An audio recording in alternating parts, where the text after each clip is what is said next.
dentro de lo que es la metodología de robo de tarjetas de crédito, de débito, en realidad son tarjetas que tienen bandas magnéticas normalmente. Cuando se roba la información desde un cajero, lo que se hace es interviene el cajero y se colocan un aparato que se llama skimmer. El skimmer es como el lector que se utiliza para la tarjeta, pero que está disfrazado normalmente como parte del mismo cajero, que cuando uno pasa la tarjeta roba toda la información. Tenemos que saber que nuestra tarjeta, que tiene una banda magnética, almacena la información básica de la tarjeta, digamos, del dueño de la tarjeta, como el nombre, el número de tarjeta y toda la información necesaria para que cuando uno pasa un postnet de un sistema informático, te alimenta esa información. Ahora, cuando se hace un robo de este tipo, uno tiene que tener dos cosas, no solamente los datos de la tarjeta, sino también el PIN, si uno quiere extraer dinero de la caja desde un mismo cajero.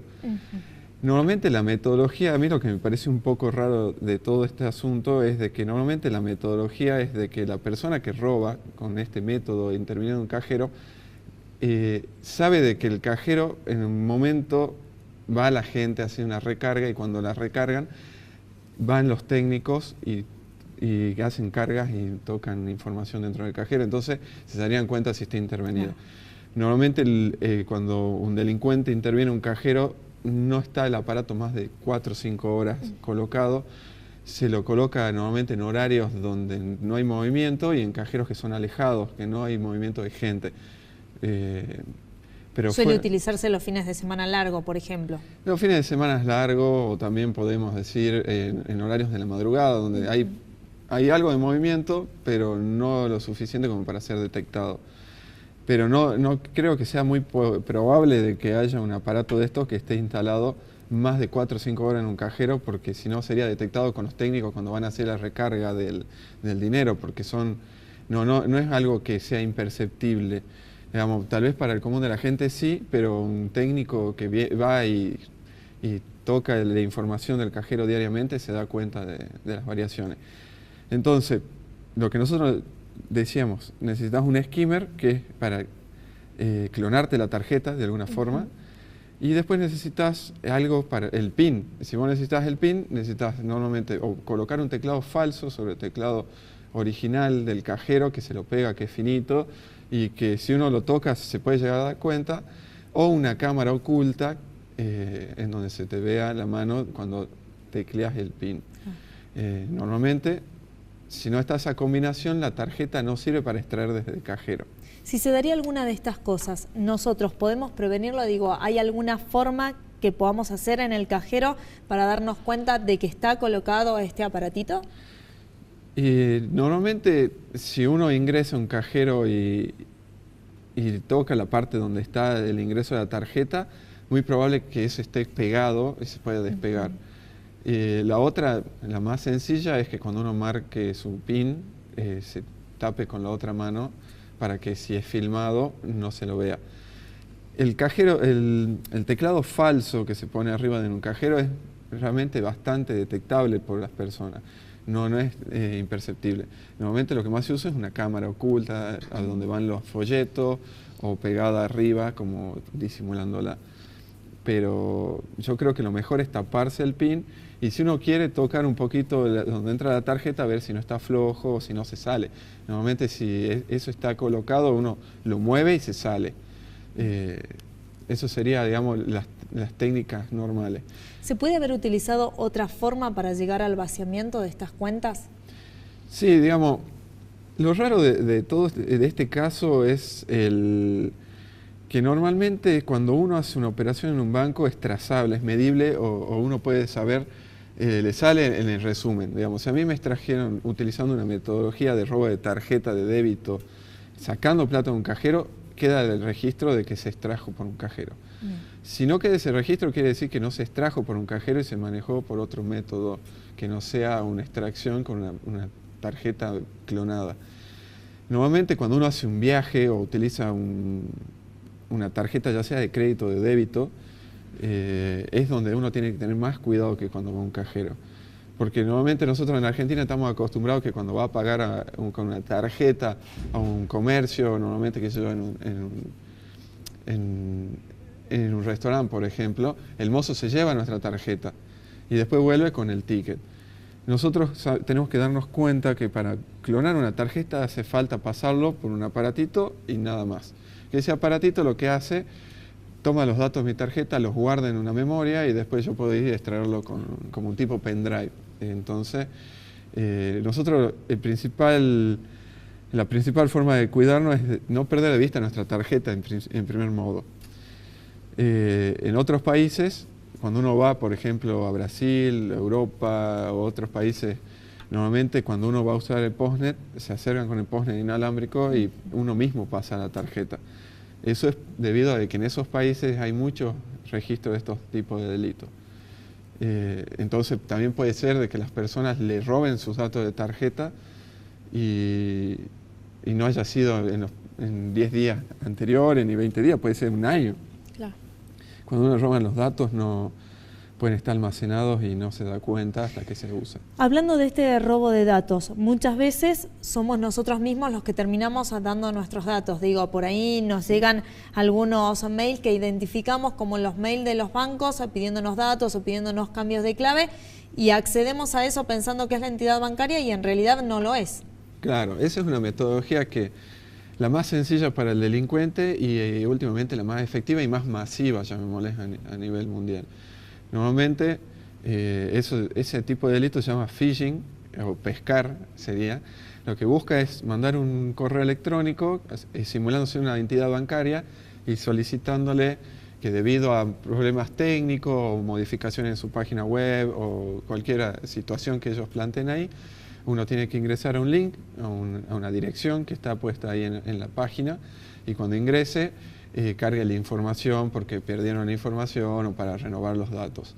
Normalmente te piden que ingreses el usuario y contraseña de Home Banking y muchas veces hasta te piden que ingreses todos los datos de tu tarjeta coordenada. Eso nunca uno tiene que hacer. Uno cuando quiere ingresar a su Home Banking tiene que tipear, escribir la dirección en el navegador web y nunca tiene que ingresar los datos de la tarjeta coordenada, todos los datos, nunca, porque es la única forma de protegerse para transacciones online. Hay dos denuncias de personas que no concuerdan con haber utilizado este cajero automático, sino que dicen haber estado en el exterior. Sí. Puntualmente hablan de Brasil, sostienen que al regreso de ellos ahí se dieron cuenta con que comenzaron a extraer o realizar compras con esas mismas tarjetas. ¿Es recomendable cambiar la clave una vez que volvemos del exterior?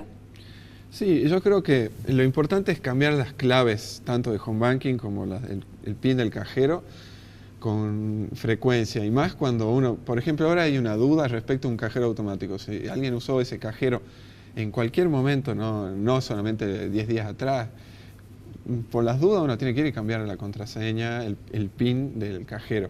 El Home Banking normalmente el sistema te obliga a que cada 30 o 3 meses, 6 meses te lo cambies sí o sí, si no te lo obliga a cambiar. Siempre que uno hace un viaje al exterior, en los primeros 15, 20 días que son los más críticos, que son los que uno tiene que revisar, el extracto online, si tiene el acceso a la página de la tarjeta de crédito, ver el resumen que no entra en compras que uno no hizo. Si uno detecta alguna compra que no la hizo, tiene que denunciarla en el momento. Ahí no serviría cambiar la contraseña en el caso de las tarjetas de crédito, lo que serviría es denunciarla y que le den de baja el plástico y te envíen uno nuevo. Porque ya estaría comprometido el plástico y no serviría, ya lo seguirían utilizando. Acá hay 20 denuncias formales que se hicieron en sede policial, pero también hay muchos que comienzan a aprovecharse de esta oportunidad y comienzan a decir de que les está faltando dinero haciendo falsas denuncias. ¿Eso se puede comprobar por parte de las entidades bancarias? Sí, las entidades bancarias, los sistemas son de los más medibles y tienen registro de todo. Aparte ellos manejan estándares internacionales de seguridad de datos que son obligatorios para todas las entidades bancarias.